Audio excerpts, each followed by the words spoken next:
Sa ballot that was rejected first. Live mula sa GMA Network Center, ito ang 24 Oras! Ang Rodrigo Roa Duterte.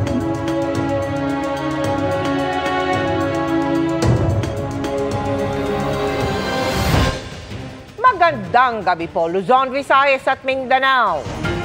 Katatanggap lang po namin ang balitang ito, unanimous ang desisyon ng International Criminal Court Appeals Chamber. Kinatigan nito ang desisyon ng pre-trial chamber na ibasura ang hiling ni dating Pangulong Rodrigo Duterte para sa interim release. Tinanggihan ng appeals chamber ang lahat ng tatlong grounds ng kampo ni Duterte. Ibig sabihin, mananatiling nakapiit si Duterte sa The Hague.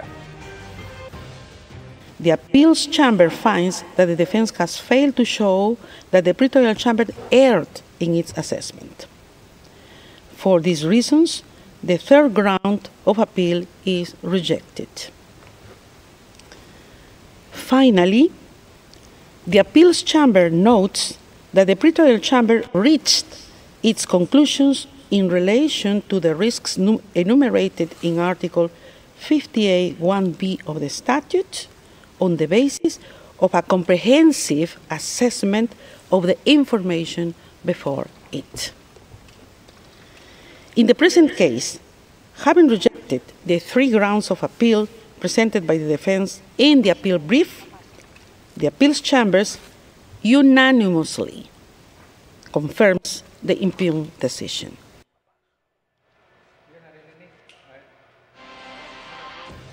Halos siyam na buwan nang nakakulong si Duterte sa The Hague, Netherlands.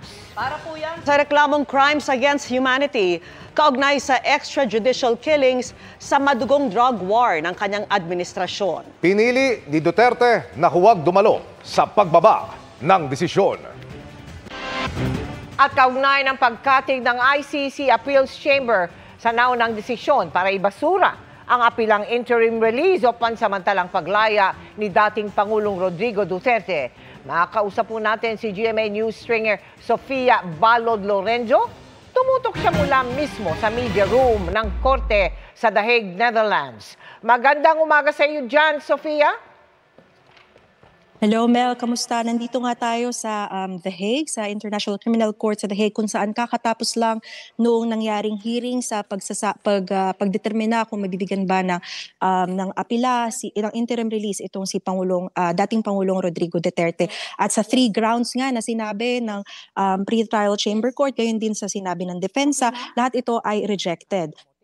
Ngayon, alas 11:30 na dito sa The Hague. So halos isang oras lang yung ginugol para dun sa buong hearing.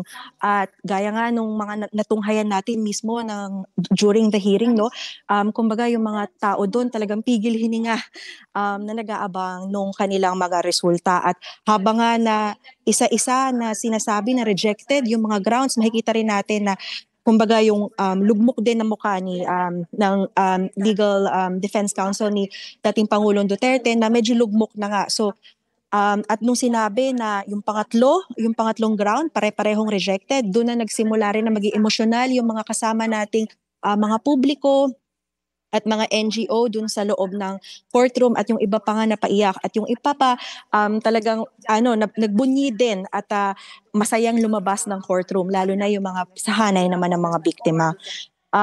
Yun nga Mel, no, sinabi nga na tatlong ground yung naging basihan ng pagkakaroon ng rejection. Yung una ay kung flight risk ba si dating Pangulong Duterte, kung may posibilidad ba siya na kumbaga mag-abscond or tumakas dito sa kanyang kaso. Pangalawa ay kung yung guarantees na binibigay ng state, kung na-exhaust ba yon ng pre-trial chamber, yun ang sinasabi ng depensa. At ikatlo ay yung humanitarian grounds nga. Dun sa tatlong grounds na yon rejected, at isa sa mga sinasabi nga nila na nananatili na yung popularidad din ni dating Pangulong Duterte, hindi lang sa Pilipinas, kundi lalo sa kung saan siya na-elekta doon sa Davao City bilang mayor noong May 2025. Kasama na rin yan sa mga factors. Kabilang na rin ang sinasabi na financial capability o yung tinatawag din nila na mga contacts, international contacts, lahat yan ikonsidera ng appeals chamber para dito sa resulta ng kaso. So ayun, ito ay ayon dun sa Article 58(1)(b) ng Rome Statute at yun nga ang napagdesisyon nila na hindi nakapagpakita ang depensa ng sufficient grounds para ma-revoke or ma-reject yung mga desisyon ng pre-trial chamber nung September 2025. Mel. Nauwi sa pananampal at tila pagbalibag ang nahulikam na pagtatalo ng influencer na si Mika Nicdao at kanyang nobyo. Babala mga kapuso dahil sensitibo po ang susunod ninyong mapapanood. Nakatutok si Chino Gaston. Sa viral na ngayong video ng influencer na si Mika Nicdao, makikita ang CCTV footage ng pagtatalo niya at ng nobyo.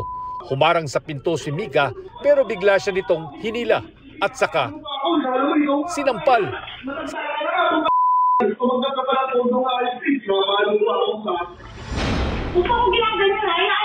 Sa isa pang video, makikita ang agawan nila sa isang cellphone.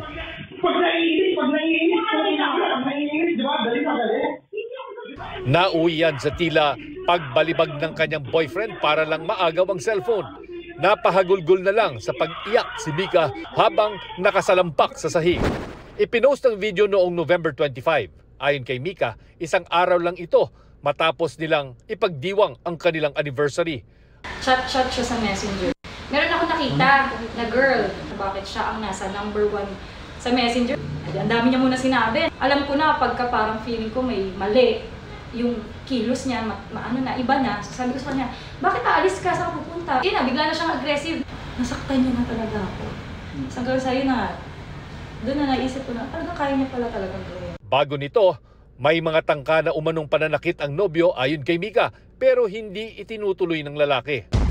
Naging roller coaster nga talaga na hindi ko na lang rin namalayan sa sarili ko na na-tolerate ko yung ganong relationship, na nakatagal din ako. Hindi mo naman kasi agad siyempre sa umpisa parang lahat naman maganda eh. Lahat may kilig pa, lahat maayos pa. So kailangan dapat una pa lang, pag may sign na ng abusive behavior, talagang umano ka na, may-exit ka na. Ipinakita namin sa Gabriela Party List ang mga video. Sa unang tingin ng grupo, paglabag sa RA 9262 o Anti-Violence Against Women and Children ang nangyari. Sa ilalim nito, maaaring panagutin ang sino mang tao kapag nagkaroon ng physical, sexual, psychological o economic abuse laban sa kasalukuyan o dating kasintahang babae o anak nito. Sa case niya ay hindi inaabot. Halimbawa, yung kanina, konti lang, no? Pero may dinudulot talagang pinsala sa kanya yun eh. Tapos talaga yung impact nun talagang yung buong pagkatao mismo ng tao yung affected dyan. Kung halimbawa, nire-respect mo yan, tapos karelasyon mo nga, ka-live-in mo nga, tapos mag-a-attempt ka na saktan o dahil nag-struggle kayo dun sa ano. Na halimbawa, galit, ganyan. Porque galit, meron ka ng license para gawin yun. Kapag napatunayang may sala, maaaring maharap sa 1 buwang hanggang 20 taong pagkakakulong at multang mula 100,000 hanggang 300,000 pesos, depende sa uri ng pananakit. Ngayon pa lang, may mga hakbang ng pinag-iisipan si Mika. Ang iba pang detalye ng sinapit ni Mika, ikinuwento niya sa Kapuso Mo Jessica Soho na mapapanood sa Linggo. Para sa GMA Integrated News, Chino Gaston, nakatutok, 24 oras. Nangisay at nawala ng malay ang isang grade 5 student na pinahit-hit umano ng tuklaw o yung sigarilyong hinaluan ng kemikal na parang sa marijuana. Nakatutok si Marisol Abduraman, exclusive. Bigla na lang nangisay ang batang ito sa barangay Tatulon QC hanggang sa mag-collapse, kaya napasugod ang mga taga-barangay. Napag-alaman na itong bata na to nag-take or pinag-take allegedly nung sinasabi nilang artificial marijuana, yung tuklaw. Una naging unconscious, tapos naging conscious na po yung bata. Dinala sa barangay ang batang grade 5 student, tulala at hindi makausap. Naroon na ang kanyang ama. Nangisay po siya dun sa kalsada dun ng paaralan. Pagkatapos ng mag-take nung tuklaw daw, yung parang yosi na yun. Maya-maya pa, nakapagsalita na ang bata. Anong nararamdaman mo ngayon?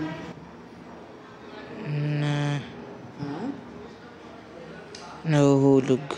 Nahulog? Tinig ko po na tuklaw. Tuklaw? Anong itsura niya? Para siyang sigarilyo?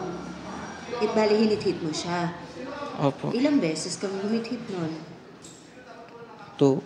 2. Ang tuklaw ay isang sigarilyo na may halong synthetic cannabinoid, isang kemikal na nilikha para gayahin ang epekto ng natural cannabinoid na mula sa marijuana. Lubhang delikado sa katawan ng tao, kaya kabilang ito sa mga ipinagbabawal sa ilalim ng Dangerous Drugs Act. Nauna nang sinabi ng PDEA na ang pangingisay ng mga nakahit-hit nito ay isa raw epekto ng nasabing kemikal. Labis na nababahala ang ama ng bata, lalo't hindi raw ito ang unang pagkakataong gumamit ang anak ng hinihinalang tuklaw. Nangisay po siya kasi nakita ko siya manggulo ng bahay. Yung bumagsak siya na parang kala mo tumumba na Agad pinaimbestigahan ng barangay ang nangyari. Saan galing yan at sino ang nag-susupply dito niyan, no? Nagulat kami at naalarma kami. Yung nangyari dun sa bata, this is the first time, no, na nagkagano na meron na pala dito. Ipinatawag ng barangay ang mga batang nag-abot ng tuklaw sa biktima, pati kanilang mga magulang. Dito na lamang meron pa daw ibang grade 5 students na gumagamit rin ng tuklaw. Tukoy na rin daw ng barangay ang nag-supply ng nasabing tuklaw sa mga bata. They are adult, pero na-target nila yung mga minor talaga. Kung makikita mo, bakit 3, 5, 6 ang sinusupply, puro minor. Diba? Hindi ka namin titigilan, mahuli ka lang po namin. Para sa GMA Integrated News, Marisol Abduraman, Nakatuto, 24 Oras.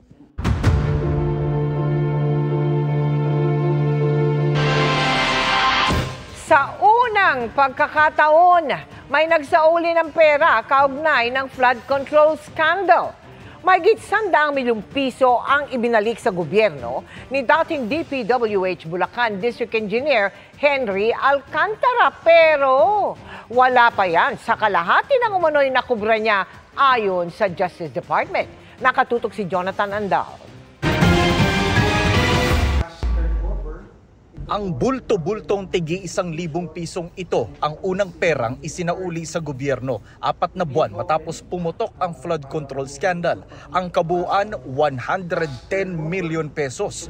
Isinauli ito ni Henry Alcantara, ang sinibak na district engineer ng DPWH Bulacan. Humarap siya kanina sa DOJ pero tumangging magkomento sa media.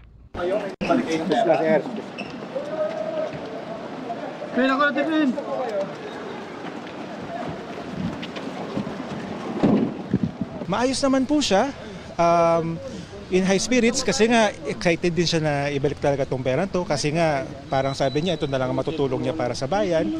So gusto rin niya naman ibalik talaga yung mga nakuha niya. Ito ay pagpapakita ng kanilang good faith. Kasi sinasabi, di ba, pag nag-state witness, Mr. DOJ, narito po kami, gusto po namin tulungan ng gobyerno kasi nagsisisi na po kami. Diyan sa sinasabi mong pagsisisi, meron ka bang kinita? Opo, kumita po ako ng ganito. Teka, hindi naman sa'yo yan. Ibalik mo sa bayan. Ito po ay isang hakbang para po makamit natin yung katarungan. Kasi ang pagbabalik ng nakaw na pera o perang hindi kanla, pera po natin to eh. This is recovery of the people's money. Ikinarga sa mga armored vehicle ang isinauling pera para dalhin sa Land Bank of the Philippines. Doon bibilangin ang pera at susuriin kung may counterfeit o peking bills. Sunod naman itong ito-turn over sa Bureau of the Treasury para maibalik sa kaban ng gobyerno. Sa pagtutuos ng DOJ, aabot sa 300 million pesos ang dapat maibalik na pera ni Alcantara. Kaya may susuli pa nilang pera si Alcantara sa Disyembre. Pag sinabi niya, halimbawa, nag-deliver ako ng ganito, diba? Nag-deliver ako ng total na 1 billion pesos. At dito po sa deliver ko ng 1 billion pesos, meron po akong kinitang 2%. Inuuri namin yung salaysay, kung makatotohanan o hindi, at doon po namin binabase yung restitution. Ayon sa DOJ, magsasauli rin ng pera si dating DPWH Undersecretary Roberto Bernardo na aabot sa 1 bilyong piso. Sina Bernardo at Alcantara ay provisionally admitted na sa WPP o Witness Protection Program. Sabi ngayon ng DOJ sa 5 flood control cases, 3 na yung submitted for resolution. Ibig sabihin, titimbangin na ng mga piskal kung may sapat bang ebidensya para paharapin sa mga kaso sa korte yung mga inirereklamong dating opisyal ng DPWH. Para sa GMA Integrated News, ako po si Jonathan Andala, nakatutok 24 oras. Mga kapuso, humingi tayo ng update ngayon sa labas ng International Criminal Court sa The Hague. Naroon si GMA Integrated News stringer Andy Peñafuerte. Andy.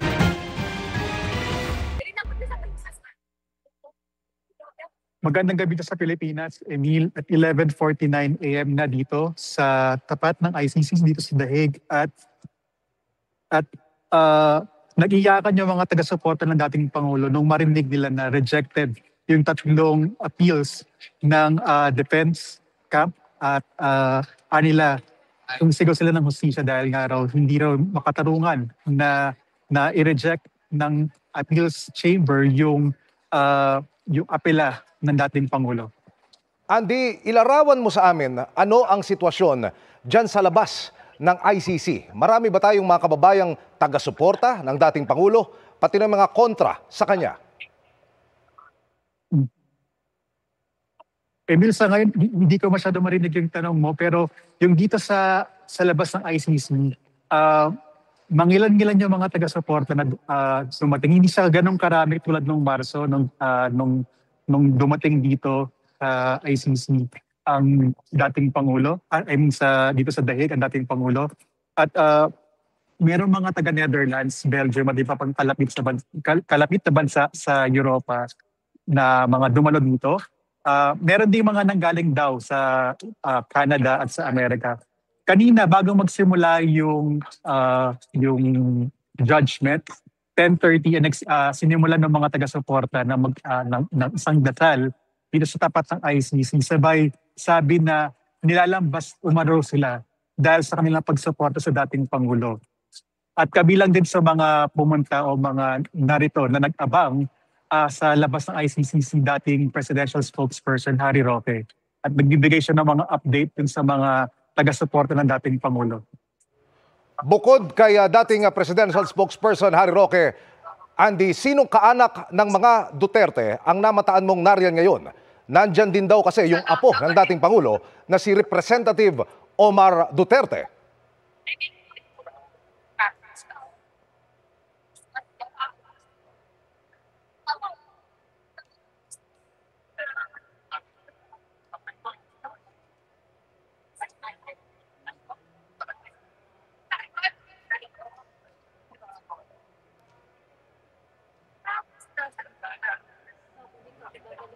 Babalikan po natin si Andy Peñafuerte mula riyan sa labas po ng International Criminal Court sa The Hague, Netherlands.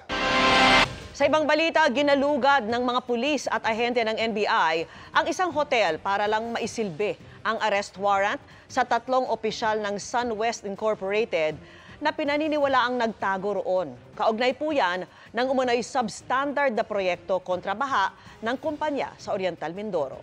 Nakatutok si June Veneracion.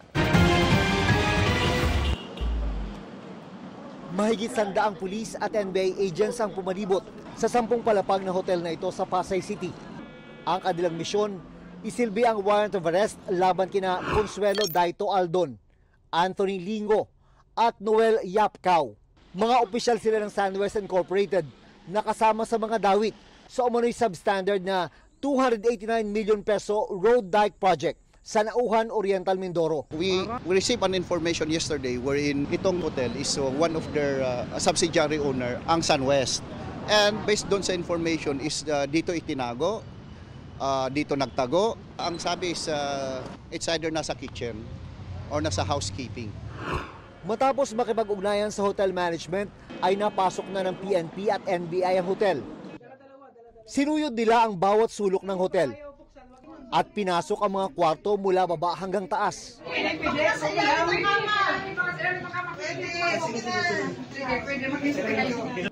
Full cooperation naman ang ibinigay ng ilang hotel guests sa mga arresting team. Pasensya na naman. Sige po ma'am, thank you po, thank you po. Pero pagkatapos ng isang oras, lumabas na ng hotel ang mga pulis at NBI agent.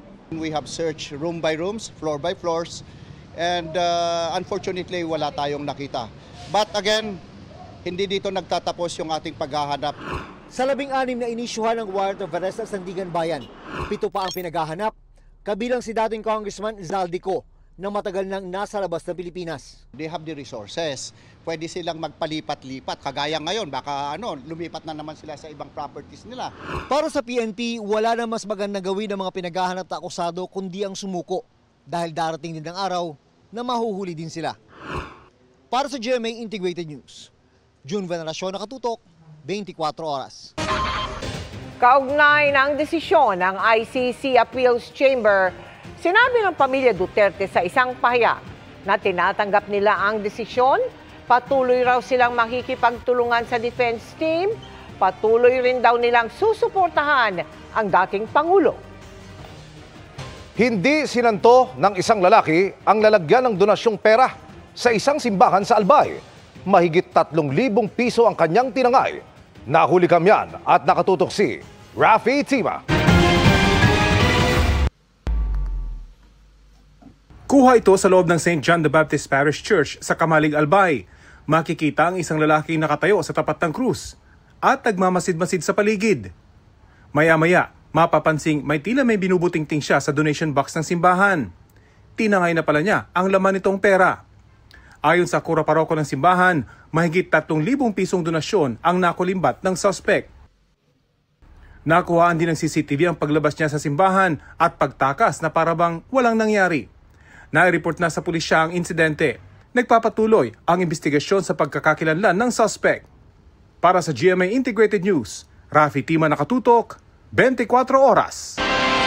Abiso po sa mga nagmamaneho o pumapasada ng e-trike at e-bike, huhulihin na kayo kung dumaan sa mga national highway simula sa Lunes, December 1. Pero pagpunto ng isang mambabatas, exempted sa pagpaparehistro ang mga e-trike at e-bike kung hindi for hire o bumabiyahe. Ang tugon ng LTO sa pagtutok ni Tina Panganiban Perez. Babala sa mga e-bike at e-trike. Nag-commit po ang ating bagong LTO head, si Asika Lacanilaw, that by December 1, huhulihin na po lahat po ng mga e-trikes na nasa kalye.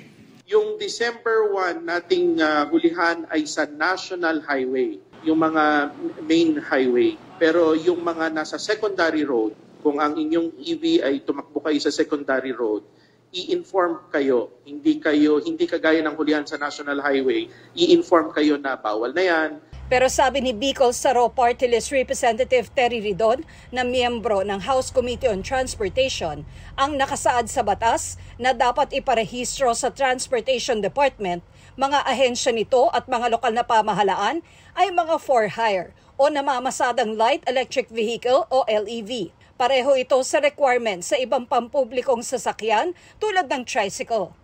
Hindi anya dapat isama riyan ang mga LEV tulad ng e-bike o e-trike na pribado naman ang eksklusibong gamit. Exempted anya ito sa pagpaparehistro ayon sa Electric Vehicle Industry Development Act o EVIDA Law. Kung tutuusin anya, walang legal na basehan para i-impound ang mga LEV kahit sa mga national road dahil pinapayagan ito ng EVIDA Law kahit yung mga for hire. Sinasabi rin anya sa batas na dapat ay gawa ng hiwalay na lane ang mga LEV o paggamitin ang mga ito ng bike lanes. Dagdag pa ni Ridon, malaking tulong ang mga e-bike at e-trike sa mga pamilyang nagtitipid ng pamasahe. Totoo yan para kay Philip Lopez na ang e-trike ay pampamilya na, panghanap buhay pa. Susunod naman anya siya sa batas pero meron siyang apela. Sana mapagbigyan pa na mapagbigyan maka-drive pa sa highway. Kung yun po yung batas na dapat susundin po namin. Kung kailangan i-rehistro, paparehistro po namin. Sabi ng LTO, may basehan sa Land Transportation Traffic Code ang kanilang ginagawa. bagamat totoo anyang may exempted sa pagpaparehistro. The only ones exempted from the registration with the LTO based on the IRR of the EVIDA law, exclusive private use. Kailangan pa rin itong irehistro kung imamaneho sa ilang kalsada. These vehicles should not be operated in a public highways or any government roads. And if these are to be used in such places, it must be registered with LTO. Idiniin din ng LTO ang dami ng mga e-bike at e-trike na nasasangkot sa mga krimen at disgrasya. Halos 2 e-bike ang nadidisgrasya kada araw noong 2024 ayon sa MMDA. 5 sa mga ito ang may namatay, habang mahigit 300 ang may nasugatan. Ako nga po personal dun sa lugar namin sa Batangas, halos nasa national highway, biglang tumawid, muntik na namin mabangga. Mahalagaan niya ang pagpaparehistro sa mga ito para madali silang matukoy at mapanagot kung kailangan. Dahil hindi required ang driver's license sa pagmamaneho ng mga e-bike at e-trike, i-impound po yung kanilang mga EV na tumatakbo po sa mga national highways. Para sa GMA Integrated News, Tina Panganiban Perez, nakatutok 24 oras. Ipagdasal ang lahat ng nasa kapangyarihan. Diyan sumentro ang 50th National Prayer Breakfast na dinaluhan ng ilang personalidad. Sa talumpati ni Senate President Tito Soto, sinabi niyang layunin ng pagdiriwang na yakapin ng pagdarasal at ipanalangin ang pamumuno ng may integridad. Ito raw kasi ang panahon na kailangan ng mga Pilipino ang gabay, lalo sa gitna ng mga isyu ng korupsyon sa gobyerno. Dumating din sina Bishop and Retired Justice Raul Victorino at Spiritual Advisor Retired Chief Justice Reynato Puno. Kahit pa may pera, hindi umano kayang takbuhan ng mga pugante ang Republika ng Pilipinas. Giit yan ng Pangulo na iniutos din ang pakikipag-ugnayan ng Transportation Department sa mga bansa kung saan itinago umano ang air assets ni dating Congressman Zaldico. Nakatutok si Ivan Mayrina. Fly away on your private jets. You have the money to run, but you cannot outrun the Republic of the Philippines. Babala ito ni Pangulong Bongbong Marcos sa mga pugante sa kaso kaugnay ng anomalya sa flood control project. Kabilang si dating Congressman Zaldico. May bago pang utos ang Pangulo sa paghahabol ng mga ari-arian ng puganting si dating Congressman Zaldico na saklaw ng freeze order ng Anti-Money Laundering Council AMLAC.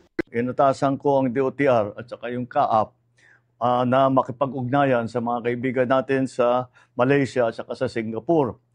Dahil ang mga pag-aari na helicopter at saka eroplano ay mukhang doon tinatago ni Zaldico. At nakarehistro po ito sa kanyang kumpanya na tinatawag na Misbis Aviation and Development Corporation. Nauna nang sinabi ng abogado ni Ko na si Attorney Roy Rondain sa kumpanya at hindi personal na pag-aari ni Ko ang air assets. Pero paninindigan ng Pangulo, anumang galaw at disposisyon sa mga ito ay bawal. Hindi pwedeng gamitin ang mga ari-arian na galing sa kaban ng bayan na tinakaw ninyo para tumakas o umiwas sa batas. You cannot steal from Filipino people and expect to hide or fly away on your private jets. Nakalimang video na ng mga akusasyon si Zaldico laban sa Pangulo at kanyang pamilya. Sa pinakahuli, idinawit na niya si First Lady Liza Araneta Marcos pati sa smuggling ng bigas at sibuyas. Bagay na tinawag na kasinungalingan ni Agriculture Secretary Francisco Chu Laurel. Reaksyon daw dito ng unang ginang. Kilala po natin ang First Lady kung paano mag-react sa mga ganitong negatibo na mga balita, mga kwentong walang basihan. Magkikibit balikat lang ang First Lady, alam natin kasi at alam niya kung anong katotohanan. Nagbalik na ng... Ibinalita rin ng Pangulo ang pagsasauli ng 110 million pesos ang dating DPWH District Engineer na si Henry Alcantara. Sabi ng Pangulo, patuloy na hahabulin at ibabalik ang mga ninakaw na pondo sa mamamayang Pilipino. Hamon niya kay Ko at iba pang wanted na patuloy na nagtatago. Kaya kayo mga pugante, umuwi na kayo. Ang payo ko sa inyo, hindi na kayo turista. Hinahabol na kayo ng batas. Para sa GMA Integrated News, Ivan Mayrina, nakatutok, 24 oras. Makibalita tayong muli mula po sa labas ng International Criminal Court sa The Hague. Naroon si GMA Integrated News stringer Andy Peñafuerte. Andy.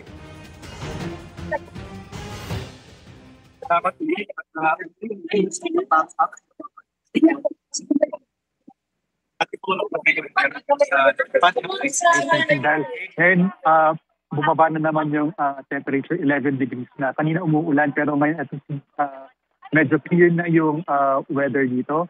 At kanina, katulad ng nabanggit ko, nakiyakan yung mga taga-suporta ng dating Pangulo. Hindi nila inaasahan na magiging ganun ang judgment ng appeals chamber.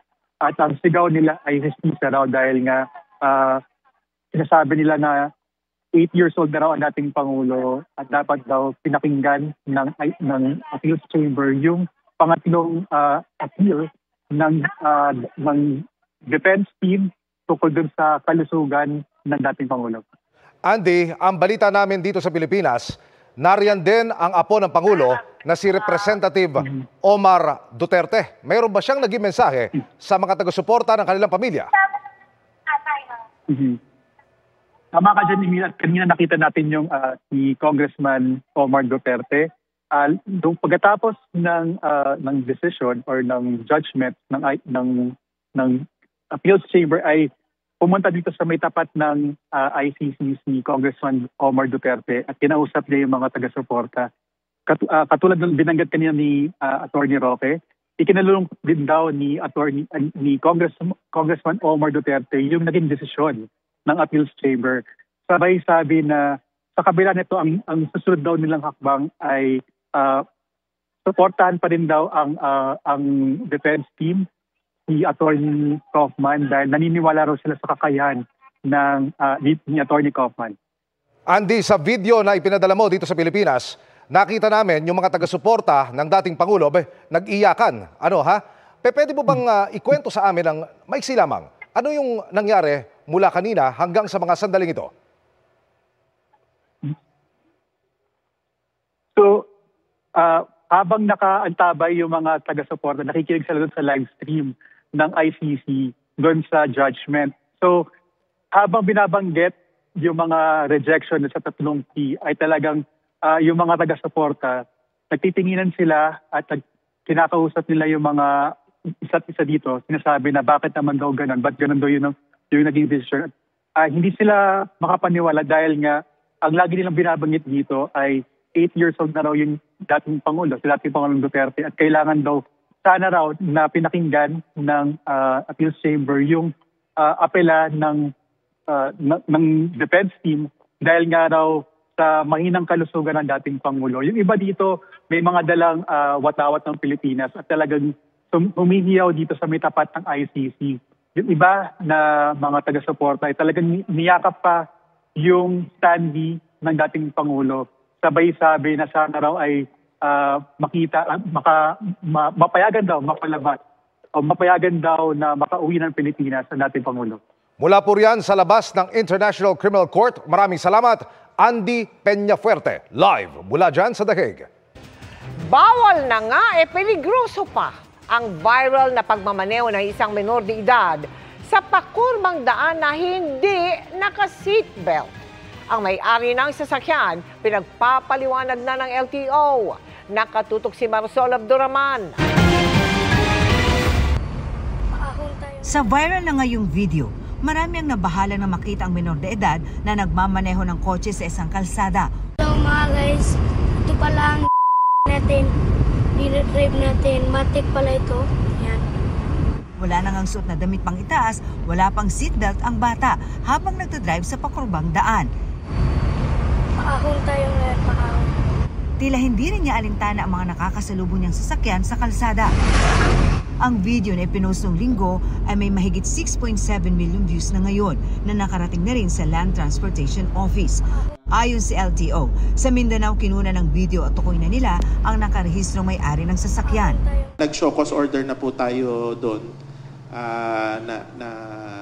para po magpaliwanag yung registered owner ng sasakyan na kasama ng bata na nag-drive sa public highway.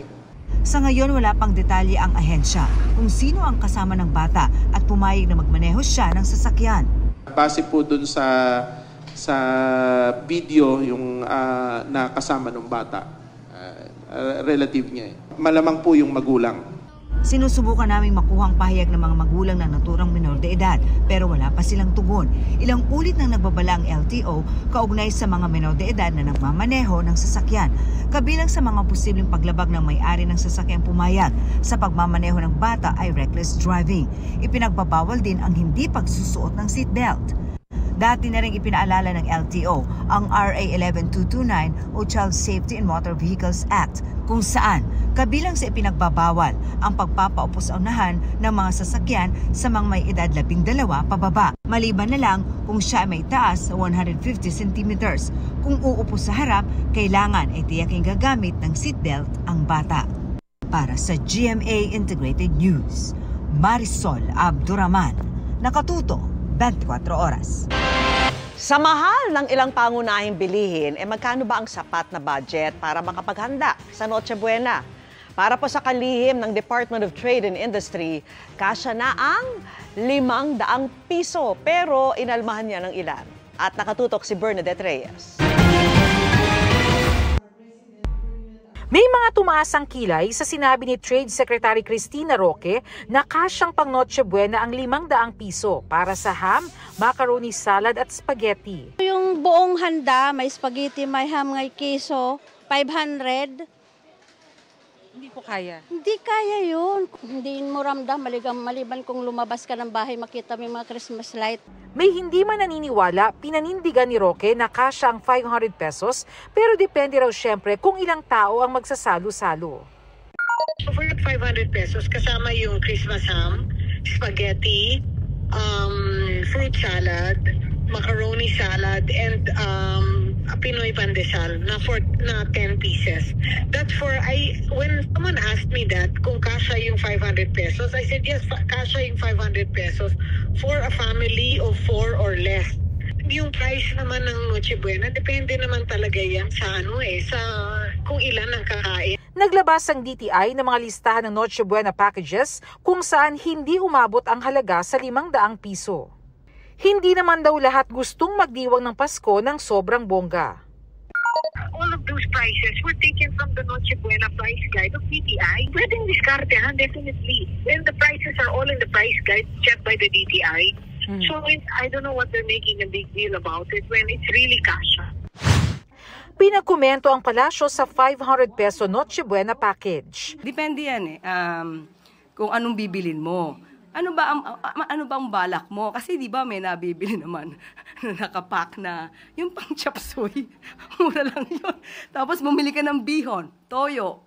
Patawa ako ng question niya. Nag-isip tuloy ako, nag-compute ako tuloy. Pero merong nagsasabing kung ano man ang kayang bilhin ng 500 piso, ang mahalaga, wala sa handa, kundi sa bagay na hindi nakikita sa hapag ang tunay na diwa ng Pasko. Kaya naman po pag simpleng handaan lang po. Kagaya na? Kagaya na. Bibili na yung pa konti-konti lang. Yung mahalaga yung magsama-sama yung buong pamilya. Pagkakasyahin na lang yung 500.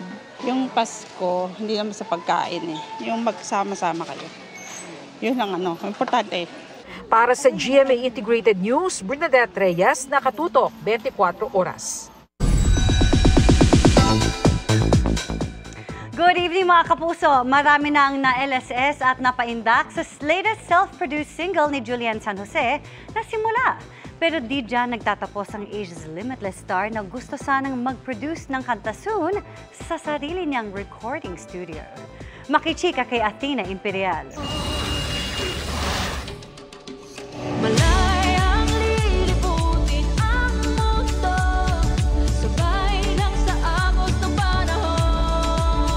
Limitless indeed si Sparkle star Julian San Jose na hindi lang power vocals ang ipinamalas.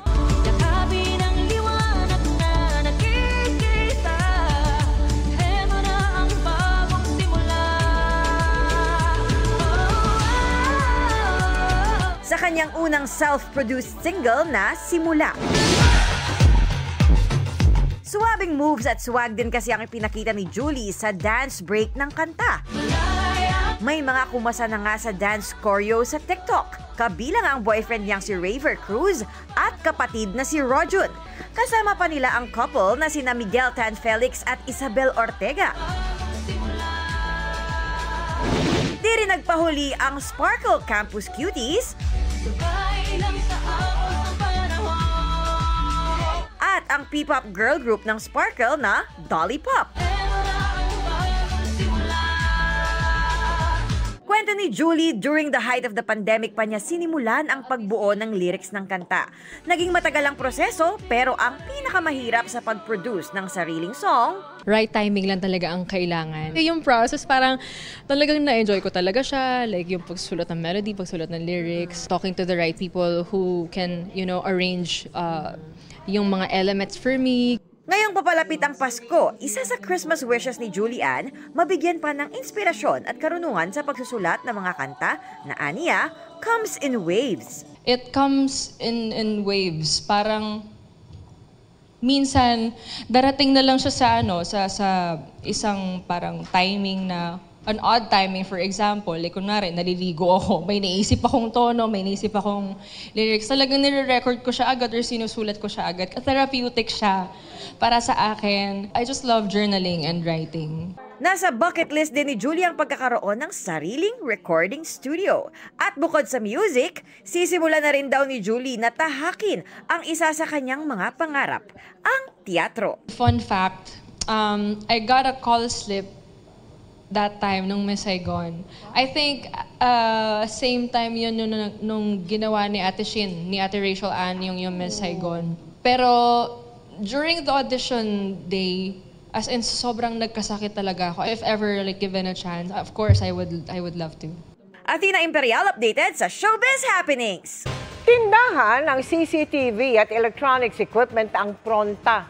Pero supplier na pala ng gadget sa mga scam hub na sinalakay na establisimento sa Maynila. 16 ang hinuli kabilang isang pugante at isang gumagamit ng peking Filipino na pangalan. Nakatutok si John Consulta. Exclusive. Nakasalang pa sa kanilang mga workstation ang mga Chinese na ito nang abutan ng Bureau of Immigration Fugitive Search Unit sa isang gusali sa Maynila. Ang ilan, undocumented o kaya'y may problema sa kanilang papeles. Arestado ang pinakapakay ng operasyon, isang puganting wanted sa China dahil sa kasong fraud. Ayon sa immigration, tindahan ng CCTV at electronics equipment ang front ng grupo. Pero lumalabas na sila umano ang nagpoproseso at nagsusupply ng mga computer at cellphone na ginagamit ng mga scam hub.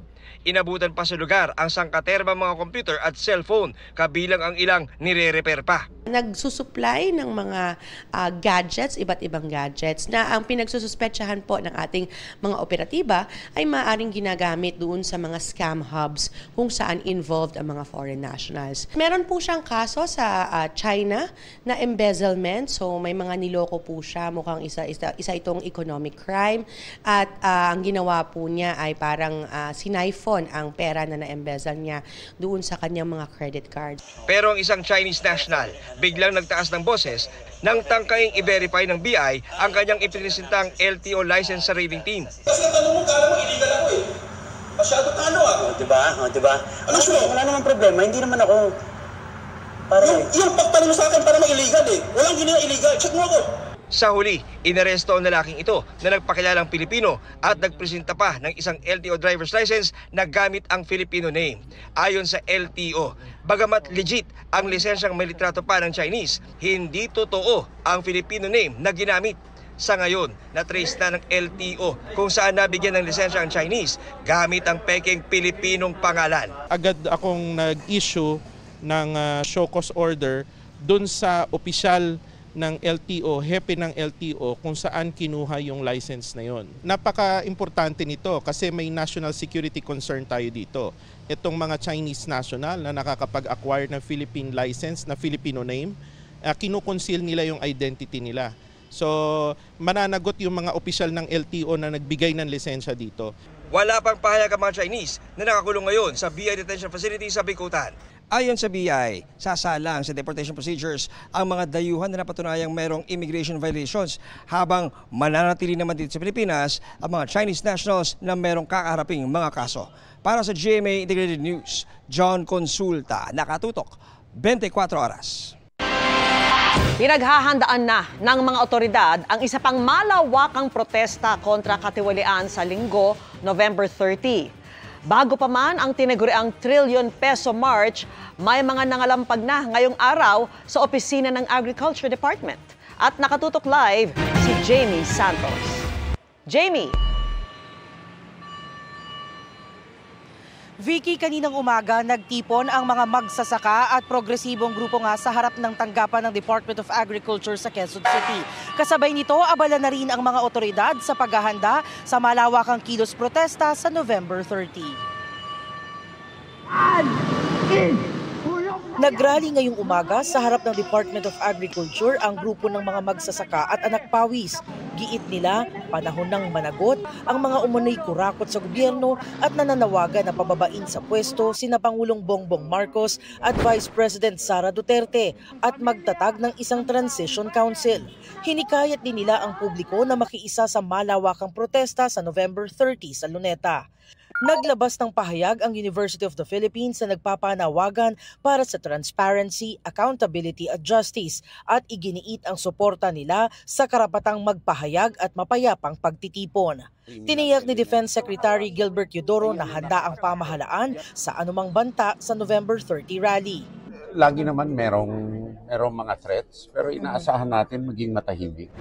Mariin din niyang kinondena ang mga panawagang reset at withdrawal of support na tinawag niyang iligal at maituturing na inciting to sedition. Ayon sa QCPD, nakahanda ang kanilang mga tauhan para sa inaasahang rally sa Quezon City ngayong weekend. Pinag-usapan ang mga preparations katulad ng mga security measures, mga medical evacuations kung kinakailangan at yung sa traffic flow po.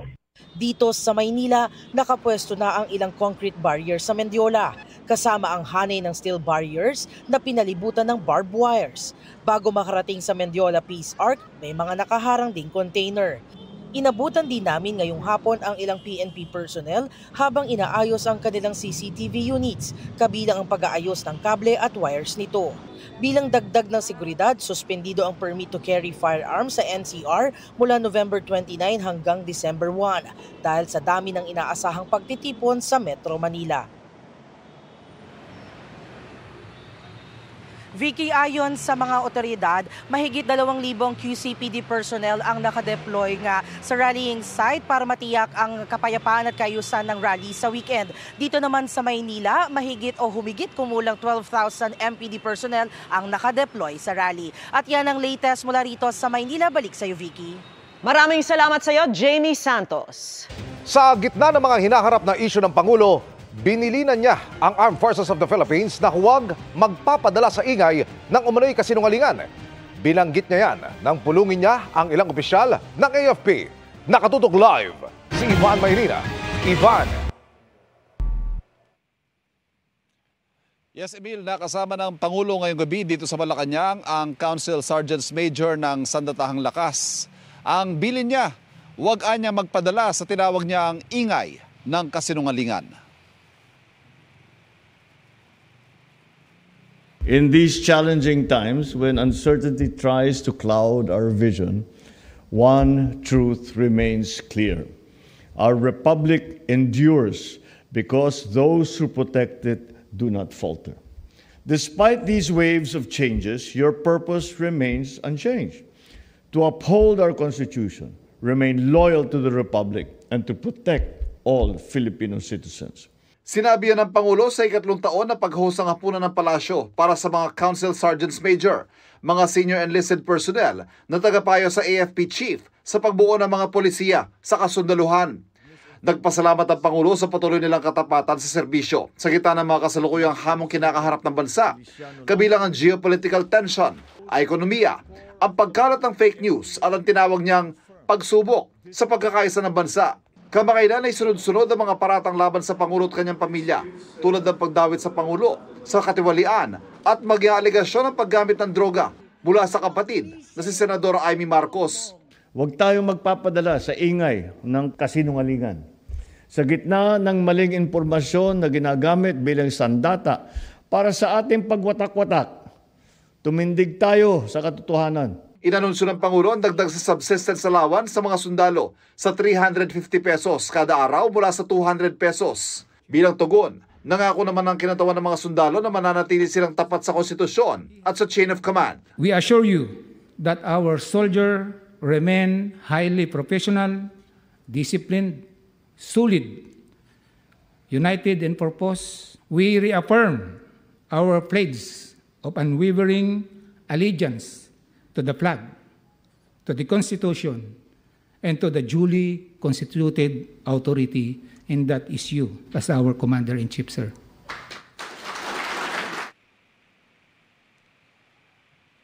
Emil, naganap ang pagtitipong ito 2 araw bago ang trillion peso march, isang inaasahang malaking kilos protesta kontra katiwalian. Pagtitiyak naman ng palasyo, handa ang pulisya at handa ang buong gobyerno sa mga kilos protesta. Emil. Maraming salamat, Ivan Mayrina. Inabangan din ng mga kaanak ng mga nasawi sa madugong Duterte drug war ang desisyon ng ICC Appeals Chamber. At nakatutok live si Rafi T. Rafi. Vicky, naging emosyonal ang mga kaanak ng EJK victims na nanood sa live streaming mula sa ICC matapos ngang marinig yung anunsyong sumang-ayon ang Appeals Chamber sa naunang desisyon ng Pre-Trial Chamber 1 para i-dismiss ang apela ng kampo ng dating Pangulo para sa kanyang pansamantalang paglaya.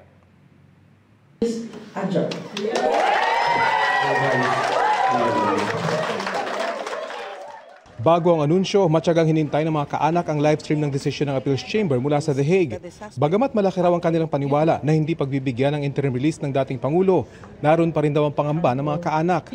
Batid raw ng mga kaanak ng mga biktima ng EJK na umpisa pa lang ang anilay panalong ito sa Appeals Chamber, pero marapit na raw itong ipagdiwang. Masaya po ako at yun na yung pa-birthday na ng anak sa anak ko. Makakamtan niya na talaga ang tunay na katarungan. Na hindi siya nakalabas at hindi napayagan. Salamat kay God. Pero umpisa pa lang po ito, hindi po ito yung trial. At least may pag-asa na kami. At ilang bisis na tinangka ng abogado niya na siya ipalabasin. Pero hindi sila nagtagumpay. They didn't set out precedent o parang walang bago. Sabi lang nila, ito yung batas at ito yung pag-apply namin. Pero in the long run, I think there will be a political impact. Vicky, matapos ang desisyong ito ng Appeals Chamber ay hindi na ito pwedeng i-apela pa ng kampo ng dating Pangulo. Sunod ang mga abangan ang desisyon ng Appeals Chamber sa mosyon na baliktarin ang naunang desisyon ng Pre-Trial Chamber na may jurisdiksyon ng ICC sa kaso ng dating Pangulo. Inaasahang Enero sa susunod na taon na yan ilalabas. Yan ang latest mula rito sa UP sa Diliman. Vicky? Maraming salamat sa iyo, Rafi Tima. Kaugnay pa rin ang desisyon ng ICC Appeals Chamber na ibasura ang hiling ng kampo ni dating Pangulong Rodrigo Duterte para sa interim release. Sinabi ng Defense Counsel ni Duterte na hindi kailanman pinayagan ng ICC Appeals Chamber ang interim release ng sino mang nahaharap sa crimes against humanity. Hinihintay raw nila ang resulta ng medical evaluation kay Duterte at muli daw nilang hihingi ng pagpapalaya sa kanya. Ipapakita daw nilang dahil sa kanyang physical condition, hindi nito kayang tumakas at hindi siya banta sa mga witness. Ang Office of the Prosecutor ng International Criminal Court naman, sinabing patuloy silang naghahanda para sa pagdinig ng confirmation of charges ni Duterte para sa crimes against humanity. Wala pa itong schedule sa ngayon. Ang sabi naman ng palasyo, nire-respeto nila ang desisyon ng ICC.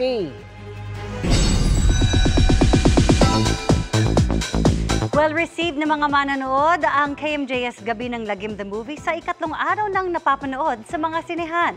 Pero hindi lang sa nakakatakot na mga eksena nagulat ang mga mananood, pati sa surprise visit ng ilang cast. Makichika kay Aubrey Caramped. Tuloy-tuloy ang pananakot sa sinihan ng mga kwentong kababalaghan, tampok sa KMJS Gabi ng Lagim the Movie.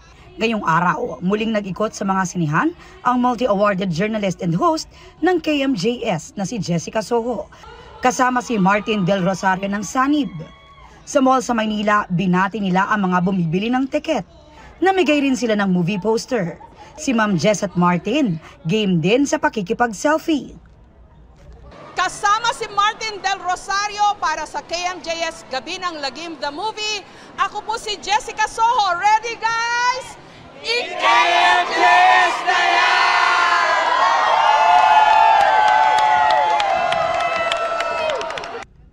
Sa isa namang mall sa Caloocan, sinurpresa nila ang mga nanood ng pelikula sa loob ng sinihan. Siyempre, may photo op din. Natutuwa raw si Jessica at ang cast ng movie sa natatanggap na magagandang feedback ng horror trilogy. Maraming salamat po yung pagtanggap ng mga manunood dito sa KMJS Gabi ng Lagim the Movie. Thank you po. Salamat po. Ng sobra. I'm proud to be part of this film and masaya-masaya ako sa mga taong nagbibigay ng magandang feedback about the movie. So sana panoorin pa nila sa mga susunod na araw. Binisita rin ni Jessica at Martin ang block screening ng movie na sponsored ni Asia's multimedia star Alden Richards. Naroon din si Sanya Lopez na bida naman sa Berbalang. Excited na rin daw si Alden na mapanood ang pelikula. I'm very much a fan of horror films and nung nakikita ko nga yung trailer, every time nanonood ako ng Kapuso Mo Jessica Soho kasi piniplay yun sa episodes kakaiba, ibang quality, ibang way of storytelling yung ginawa dito and ang key points kasi is these are actual anecdotes of real people from real walks of life when it comes to so medyo nakakatakot natin genre. So excited na akong mapanood to. Napapanood na ang KMJS Gabi ng Lagim the Movie sa mga sinihan nationwide.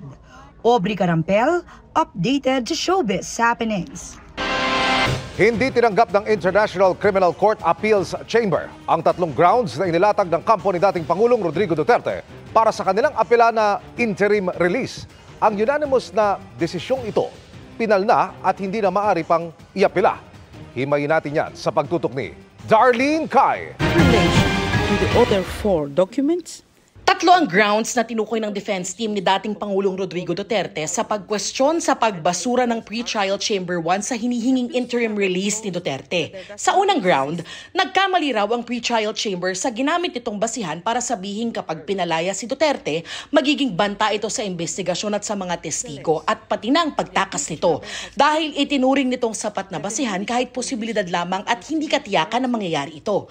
Pero sa unanimous decision ng appeals chamber, sinabi nitong tama ang pasya ng pre-trial chamber. May impluensya, network of support at financial na kakayahan si Duterte para takasan ang pananagutan sa ICC.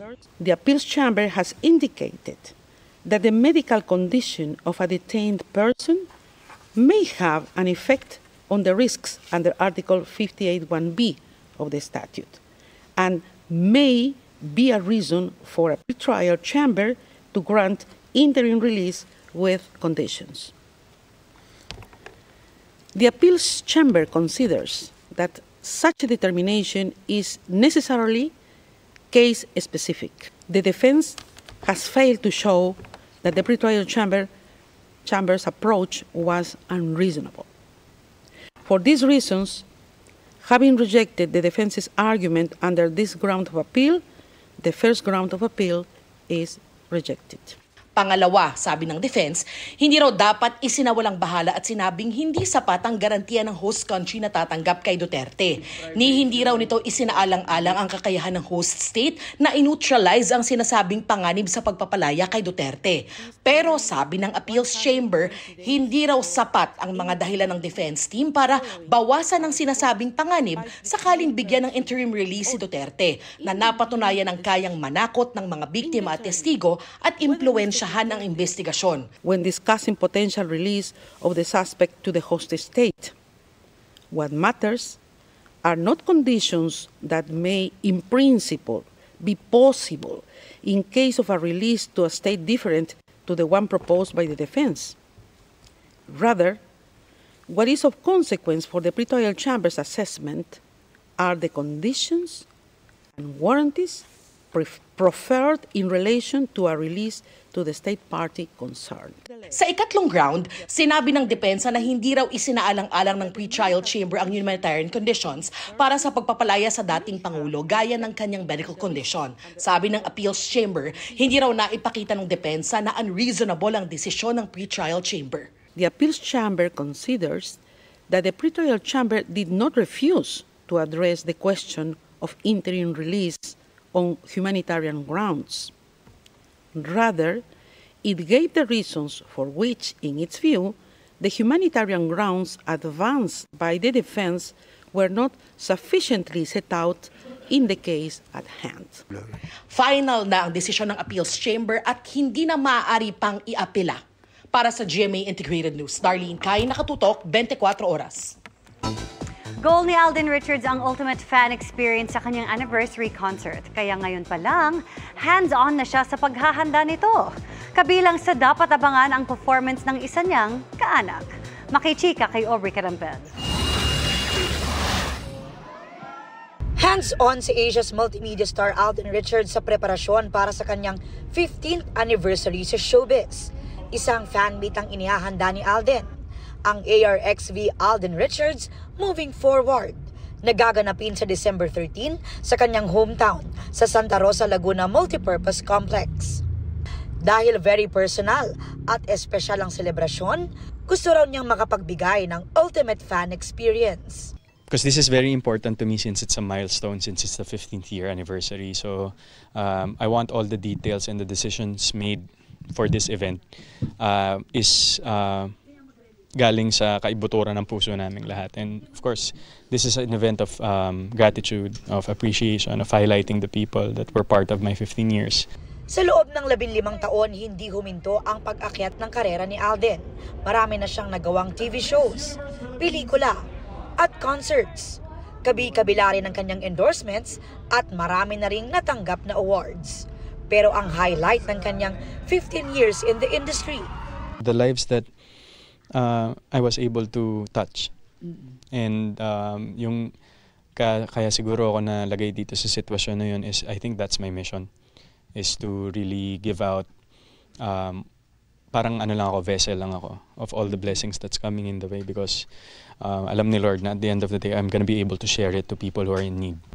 Sa MediaCon para sa kanyang fan meet, inalala rin ni Alden ang namayapang ina na si Mama Rosario, na kanya raw #1 supporter. Para makita lang nung mom ko, nung nanay ko, kung ano yung nagawa ng pag-push niya sa akin before, na siya talagang gustong makakita nitong kung ano man po yung narating ko ngayon. So, yun yung lagi kong iniisip paggabi, parang, or sometimes kapag may achievement, kapag may recognition po, sana nakikita niya physically. At bilang patikim sa fan meet, a person in my family will be part of a number. So, yun yung isa sa mga exciting parts. But on how it's gonna be done, nood kayo on December 13. Aubrey Carampel, updated sa showbiz happenings. And that ends our week-long chikahan. Ako po si Iya Arellano. Miss Mel, Miss Vicky, Emil. Thank you, Iya. Salamat sa iyo, Iya. Thanks, Iya. At yan ang mga balita ngayong Biyernes, 27 araw na lang, Pasko na. Ako po si Mel Tiangco. Ako naman po si Vicky Morales para sa mas malaking misyon. Para sa mas malawak na paglilingkod sa bayan, ako po si Emil Sumangil. Mula sa GMA Integrated News, ang News Authority ng Pilipino. Nakatuto kami 24 oras.